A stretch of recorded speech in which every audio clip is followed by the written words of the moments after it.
Sige, meron pa akong ririgalo sa 3 tao na andito sa aking harapan. Umupo ka! Ayaw ko mag-Gcash kay ate. Sit down! Yung anak ko para daw sa utang yung pera ko. Oh, wow, very good. Sit down. Close your eyes. Dali na at ano ito sa... Doon ka, ulay-ulay. At surprise nga. Close your eyes nga. Dali na. Oh, dali na. Okay. Close your eyes nga, Yoko.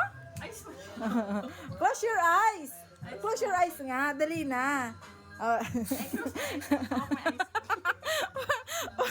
Close your eyes, Kai. Huwag niyong kapain na. Oh. Dali na. Oh, sa taas. Dali na. Isa. Okay. Oh, wala.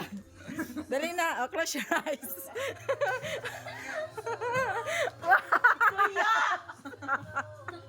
Three. Open. Dali na. Open nyo muna. Thank you. Open nyo nga muna. Kay Papa Chad. Open mo, Papa. Pinost ko ito. Open na. Yan. Open mo sa iyo. Open nyo. Dali na. Open nyo. Siya na, na-open ko na. Dali na. Open mo rin sa iyo, Kai. Ang baho nga. Dali na. Bakit nga ayaw ko? Dali na, open nyo muna. Dali na, open nyo. Ayan yung aking regalo.